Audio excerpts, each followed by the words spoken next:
There is a particular kind of silence that exists only in the hour before sunrise on a working ranch. The kind that makes a man believe, just for a moment, that the world has not yet decided what it wants from him. Eli Marsh stood in that silence with a duffel bag over one shoulder and a letter he hadn't answered folded in his back pocket, staring at a house he'd never seen before, owned by a man he'd never met, wondering if running toward something could still be called running. He didn't know yet that the man who owned this ranch had spent 3 years building a fence around his own heart, plank by plank, the way you'd build a fence to keep something dangerous out or something precious in. He didn't know that a burst pipe and a broken bunkhouse door would leave the two of them with exactly one bed between them, and that this small, ordinary inconvenience would become the hinge on which both their lives quietly swung open. All Eli knew, standing in the cold with his breath fogging in front of him, was that he had come here to disappear for a season. He had no idea he was about to be found.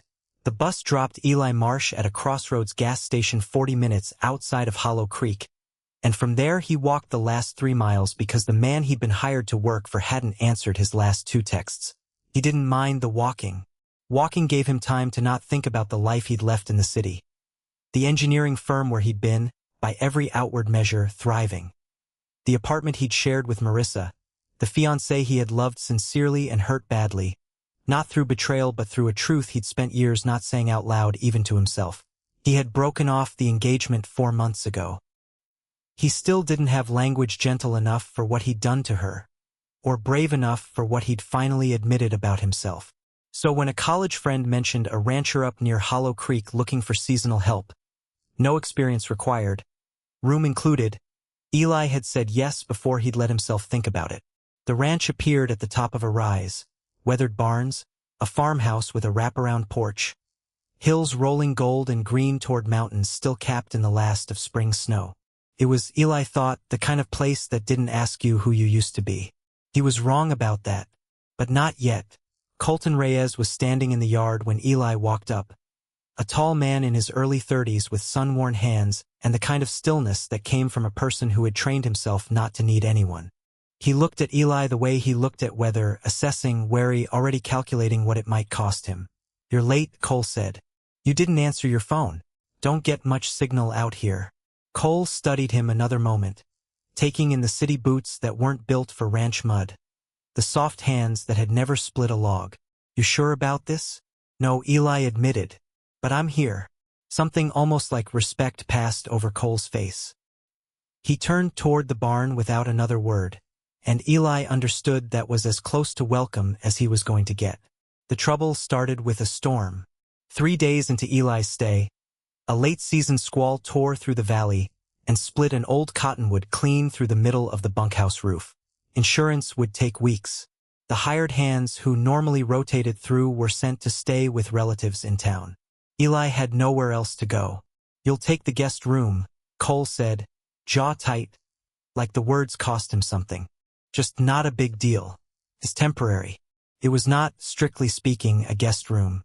It was a converted office with a single bed shoved against the wall, the only other bed in the house belonging to Cole himself. "I can sleep in the truck," Eli offered. "You'll freeze. I've slept in worse." Cole looked at him for a long moment, something unreadable moving behind his eyes. "The room's yours. I'll take the couch." But the couch in that old farmhouse was 6 inches too short for a man Cole's height, and by the 3rd night Eli found him asleep sitting upright in a kitchen chair, neck bent at an angle that would leave him unable to work the next day. "This is ridiculous," Eli said, waking him gently. "The bed's big enough. We're both adults." Cole's eyes, half asleep, held his for a beat too long. "Yeah," he said finally, voice rough. "Fine." That night, lying 3 careful feet apart in the dark, neither of them slept for a long time. Eli listened to Cole's breathing even out slowly, deliberately, like a man forcing calm onto himself. He didn't know yet what Cole was guarding against. He only knew that something in the quiet between them felt less like awkwardness and more like a held breath. Ranch work has a way of stripping people down to what's true about them, and over the following weeks Eli learned Cole in fragments. Not through grand conversation, but through small kindnesses neither of them named as such. Cole left a mug of coffee, made exactly the way Eli liked it, on the porch rail every morning before Eli was awake enough to ask for it. Eli learned to read the particular silence Cole fell into every year around the same date in early June, and without being told, simply stayed nearby on those days instead of leaving him alone with it. My dad, Cole said finally, on the third of those quiet mornings, mending a fence post that didn't need mending. Anniversary of when he passed. Left me the ranch. Left me a lot of things I haven't figured out what to do with. You don't have to talk about it. I know. Cole kept his eyes on the fence. I want to, though. Been a while since I wanted to tell somebody something. It was the first time he'd said anything that honest, and Eli understood, without either of them saying so, that a door had opened a few inches. He was careful not to push it wider too fast. They started eating dinner together instead of in shifts. Cole started laughing. Rare, low, surprised sounds like he'd forgotten he had it in him. Eli started noticing the shape of Cole's hands, the exact color his eyes turned in the last light of evening, and understanding, slowly and with some dread, that whatever he'd come to this valley to escape had followed him anyway, wearing a different face. It was Eli who found the drawer, not out of nosiness but because Cole had asked him to grab the ranch ledger from the office desk, and the drawer beneath it was locked with an old brass key still in the lock, turned halfway, like someone had meant to lock it properly and lost their nerve. He didn't open it. But he mentioned it that evening, and something shifted in Cole's face. Not anger, but a kind of exposed vulnerability Eli hadn't seen from him before. My dad's journal's in there, Cole said. Some letters. Haven't been able to go through it since he died. Keep meaning to. You don't have to. I know. A long pause. There's things in there I'm scared of, if I'm honest. Things I never told him while he was alive. Things I think he might have known anyway. Eli didn't ask what things. He didn't need to.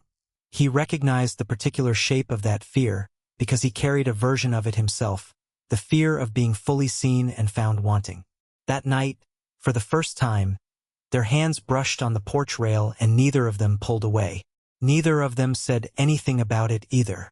But something had been named without words, and both men lay awake afterward on their separate sides of the same bed, aware of each other in a way that made the air feel charged and fragile at once. The kiss happened in the rain 3 weeks later, and neither of them planned it. They'd been driving fence line when the sky opened, and by the time they got the truck stuck in a wash and had to walk the last mile home, they were both soaked through and laughing in a way that had nothing to do with anything being funny, just the release of something held too long. Cole stopped walking first. Eli turned back to see why, and found Cole looking at him with an expression stripped of all its usual guardedness. Open, frightened, certain. I need to tell you something, Cole said, and I need you to not say anything back until I'm done, because if you say something back too soon I'm going to lose my nerve. Eli nodded. I haven't let anyone close in 3 years. There was someone before, Dean, and when this town found out about us, it cost him things he wasn't willing to lose again. He left. I don't blame him for it, but it took something out of me I didn't think would come back. Cole's voice caught. And then you showed up in my yard in city boots, and it's coming back anyway, and I don't know what to do about that except tell you, because I'm tired of not saying true things. Eli closed the distance between them and kissed him. Rain-soaked, unhurried, an answer instead of words. When they finally broke apart, Cole let out a breath like he'd been holding it for years. Okay, Eli said softly. Now I can say something back. For a while it was good. Better than good. It was the kind of happiness Eli hadn't let himself imagine belonged to him. But summer brought the county fair, and with it, the particular exposure of a small town where everyone had opinions about everyone else's business. Old Mrs. Hutchins, who ran the feed store, made a comment that wasn't unkind exactly, but wasn't kind either, about ranch hands who get a little too comfortable. Cole went quiet for 2 days after that. Eli watched him retreat behind the same walls he'd spent months dismantling. Talk to me, Eli said finally. I've lost people to this town's opinion once already, Cole said. I can't do it again. So what we hide? I don't know how to be someone's secret, Cole. I already spent years being someone else's secret, even from myself. I can't do that again either. It was the first real fight they'd had, and it cracked something open that had been unspoken between them since the beginning. Eli's fear that he was, at his core, someone who left people or made people leave. First Marissa, now possibly Cole. Cole's fear that loving someone openly always ended in losing them. Eli left the ranch 3 days later, telling himself he was doing Cole a kindness by removing the risk before it cost him everything. He told himself that all the way to the bus station, and didn't believe it once. Cole found the letter the night after Eli left, sitting alone in the office with the locked drawer finally open, going through his father's things because grief and heartbreak had made the same hollow ache in his chest, and he no longer had the strength to avoid either. The letter was dated 2 years before his father's death. Cole, if you're reading this, it means I never found the right time to say it while I could still see your face when I did. I know. I've known for a long time, since before you ever tried to hide it from me, and I want you to hear this plainly. There was never anything to forgive because you never did anything wrong. My hope for you was never that you'd marry the right kind of person by this town's measure. My hope was that you'd find someone who made you brave enough to stop hiding. When you do, don't you dare let fear talk you out of it the way I let fear talk me out of telling you this sooner. Love isn't the risk, son. Living without it is. Cole read it 4 times before he could stand up. Eli was loading the last of his things into a rented car outside his sister's house in the city when his phone rang with a number he hadn't saved but recognized instantly by the area code alone. I read something you should have gotten to read a long time before I did, Cole said, voice rough with 300 miles of driving and no sleep. My dad wrote me a letter, told me not to let fear talk me out of the one thing worth being brave for. A pause. I'm standing outside your sister's house right now, actually. I should have called first. I've never been good at that part. Eli turned, and there he was, Cole, travel-worn and wind-burned, standing on an ordinary suburban sidewalk like he belonged there simply because Eli was there too. I ran because I was scared I'd cost you everything, Eli said. You didn't cost me anything, Cole said. You gave me back the parts of myself I'd locked in a drawer for 3 years. He closed the distance between them the way Eli had once closed it in the rain. I'm not asking you to hide anymore. Not from this town, not from anybody. I'm asking you to come home. Whatever that costs. I'd rather pay it standing next to you than keep it and stand alone.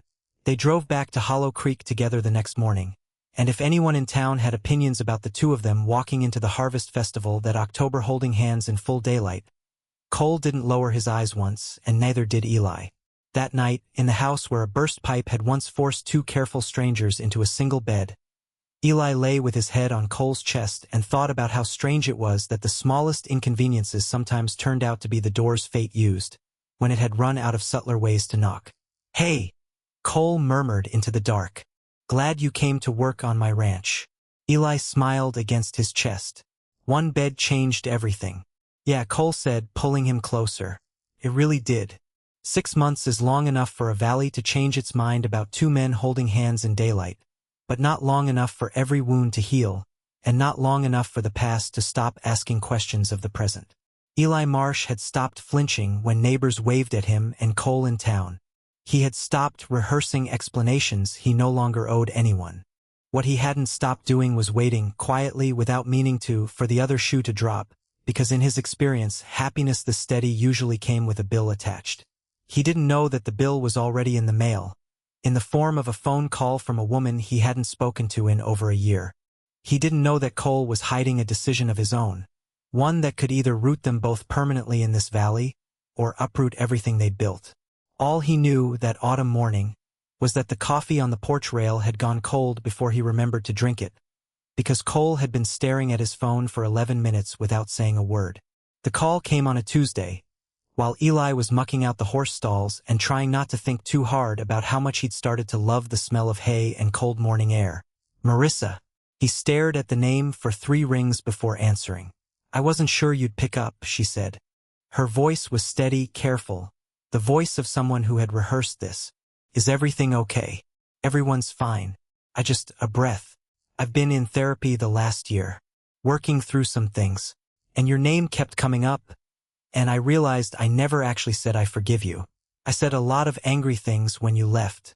I never said that. Eli sat down hard on an overturned bucket. You don't owe me that. No, Marissa agreed. But I think I owed it to myself to say it anyway. You didn't destroy anything, Eli. You just finally told the truth. I'm getting married in the spring, actually, to someone who makes me laugh more than you ever did. If I'm honest. A small, real laugh. I hope you found that too. I have, Eli said, and meant it completely, for the first time without an asterisk of guilt attached. He hung up feeling lighter than he had in years. A debt he hadn't known he was still carrying, quietly paid in full. Cole's silence, it turned out, had nothing to do with Eli's past and everything to do with his own future. There's a ranch outside Bozeman, Cole said finally, that evening, pushing a folded printout across the kitchen table like it might bite him. Bigger operation. They want a foreman who actually knows cattle instead of just money. Good pay. Good land. He didn't look up. I applied before I even really let myself think about what it'd mean. Before you. And now I don't know how to want it without feeling like I'm asking you to give something up. This land's got my father in every fence post. I know that, but it's also got 3 years of me hiding in it. Sometimes I wonder if staying here is healing or just comfortable grief. Eli reached across the table and covered Cole's hand with his own. That's not a question I can answer for you. But I can tell you this, I didn't come here because of the land. I came here and I stayed because of you, wherever that is. Cole looked up, something cracking open behind his eyes. Not fear this time, but the particular vulnerability of a man realizing he was allowed to want more than one thing at once. I haven't decided, he admitted. Then don't yet, Eli said. Decide when you're ready. I'm not going anywhere in the meantime. The decision, when it came, arrived from an unexpected direction. Cole's Aunt Ruth, his father's younger sister, who drove up from 2 counties over for the first time in years and stood in the kitchen studying the two of them with an expression Cole couldn't read. Your father would have sold this place in a heartbeat if it meant you living the life you wanted, Ruth said finally, blunt as a hammer. He didn't leave you land, Colton. He left you a choice. Don't you dare mistake one for the other. How do you know what he would have wanted? Because he told me, years before you ever said a word to him about anything. He said, whatever makes that boy stop apologizing for existing, that's what I want for him. Ruth's eyes softened. This ranch isn't a shrine, honey. It's dirt and fences. You get to choose what you build on it or whether you build somewhere else entirely. That night, lying in the dark beside Eli, Cole finally said the thing he'd been circling for weeks. I think I want to stay, he said. Not because I'm scared to leave. Because for the first time since my dad died, staying doesn't feel like hiding. Feels like choosing. He turned to face Eli in the dark. But I want to build something new here. Not just keep his ranch running the way he left it. Make it ours. Eli smiled in the dark.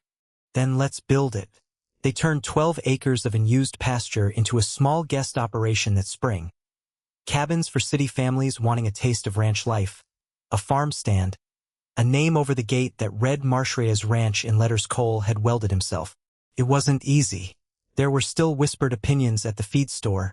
Still relatives on both sides who needed time. Still hard financial seasons that tested them. But there was also Sunday dinner with Ruth, who came every week now without fail.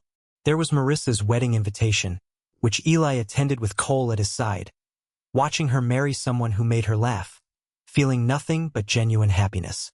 There was the particular, ordinary miracle of waking up every morning next to someone he no longer had to hide anything from. On the 1-year anniversary of the day Eli had first walked up that long dirt road in city boots, Cole gathered every scrap of courage his father's letter had given him and got down on one knee in the exact spot where they'd first stood, awkward strangers, sizing each other up. I used to think love was the risk, Cole said, echoing words that weren't his own but had become the truest thing he knew. My dad had to write it down for me before I believed different. So I'm not going to make you wait for a letter. Eli Marsh, will you marry me?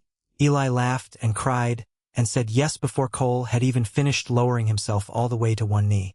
They were married in October, under the same cottonwood tree the storm had once split. Replanted, 3 years grown, sturdy enough now to hold a string of lights and the weight of everyone who came to watch two men promise each other forever in a town that had once made them afraid to. That night, in the same bedroom where a burst pipe had first forced two strangers into an uneasy truce, Eli lay with his head on his husband's chest, listening to the particular rhythm of Cole's heartbeat he'd long since memorized. You ever think about how none of this happens without a broken roof? Eli asked. Cole huffed a laugh into his hair. I think about it every day. Best plumbing disaster of my life. Your dad would have liked that line. He would have liked you, Cole said quietly. He'd have liked watching you belong here. Outside, the valley settled into its familiar autumn hush. The same silence Eli had once stood in with a duffel bag and an unanswered letter, wondering if he was running or arriving. He knew the answer now. He had known it for a long time. Some men spend their whole lives looking for a place to disappear.